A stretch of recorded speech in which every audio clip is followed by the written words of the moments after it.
So for me, right? I feel like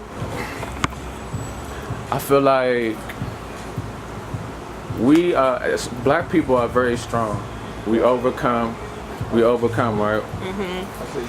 But I feel like we're so far behind that people can't fathom that, like, no matter how hard we work, we will always further back at the starting line.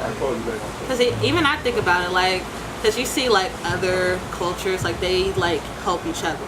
Like, they're like, oh, well, like, if they want to send their kids to college, oh, okay, I'll pay for your way your college. But then black people, not saying that black people don't do that, but then the first thing they'll say, as soon as someone's turned 18, oh, you have to go get a job. Oh, you have to start paying me rent. Oh, this, that, other. I'm like...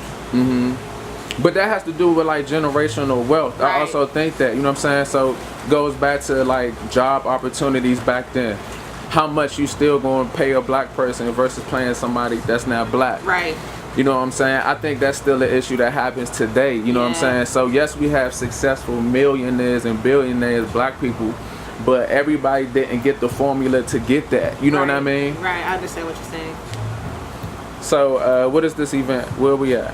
Right now we're at Smith Public Trust. This is the Mumbo City meetup. It all started about a few years ago when we was like, oh, let's just start a Black Tumblr meetup. And so that's when at the last minute we said we planned a meetup at Malcolm X Park, and that's when people was just showing up. And that was our first meetup back in like 2015. And then 2016 we did it again at Malcolm X Park, kind of made it like more of a cookout thing. And that's when this year we was like, we should do something bigger. We should try to expand, and just like, instead of making specifically Tumblr, make it for just people just to meet up and network and get to know people in the area, specifically black people, so that we can, like I said, network, help each other out, get our businesses out there, get our brands out there. So it's got a lot bigger compared from 2015. Okay, so what's the goal? Like, what's the end goal for today? Like, it's a beautiful day. You finally, like, put together an event that, you know what I'm saying, y'all been planning, and you feel like it's a success. It's a success, right? So, like, what is the goal now? What do you want to leave with? What do you want people to leave with? I want people to leave with a sense of knowing each other. I want them to be able to connect with each other and not just be bound to, yeah, social media is good. And social media, like, we talk and stuff on social media stuff, on Instagram, on Tumblr, and all these other social networks, but we don't actually get up and out and actually meet these people that we're talking to. So the whole point of this is to actually connect with other black people that's our age or age range from like 18 to 35 or even older or maybe even younger, and just like get to know each other and see what we can bring to the table as a community. So this is my last little situation, like a political question, right? Okay.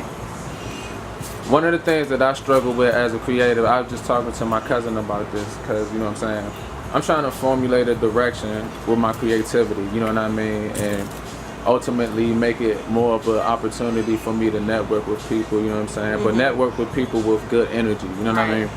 As a creative, my question to you is, how do you, like, focus on, like, everything that's going on right now as far as in the world, Puerto Rico, what's happening to colored people, like all the time, and still try to, like, balance that with, like, trying to live your life, be positive, and move? Because, like, I was telling somebody, I gotta slow down on watching my pro-black pages because there's so much bad shit, and it's devastating, you know what I'm saying, and it kind of depresses the shit out of me, and it depresses the shit out of me, like, because I feel like I can't do shit for real, for real. How do you balance that? Me personally, what I do to balance that is that, yeah, there's the negative stuff that's going on, but then there's also positive shit going on too. Like, I think people fail to realize is that, like, they would say, oh, well, they were like, how come y'all focusing on Barack Obama when there's shit happening in Puerto Rico? And I'm like, can't we not do both? So I like to focus on the negatives, but I also focus on the positives too, so I can still keep myself balanced, so that I won't be so depressed about what's going on with the government, what's going on with the natural disasters that's happening in the world, and then also still keep on the positive. Like, for example, like the whole kneeling thing. Some people think of it as bad because, yeah, but the kneeling thing, I think of it as positive. That means that more people are stepping up to the plate and showing that yes, there's police brutality, yes, there's still racism going on, and all this other things happening to people of color. So I just try to focus more on the positive than the negative, although there's a lot of negative out here. What's your name? Lecheay, but I'm also known as Shay. Shout out to Olot Photography. It's a beautiful day. It's a beautiful day. Oh no, you don't have to keep repeating me. I thought I would say it's a beautiful, but it really is a beautiful day out here. The weather's perfect. They were saying it's gonna be like 66 degrees, but I don't feel like it. So everything just came out awesome. That was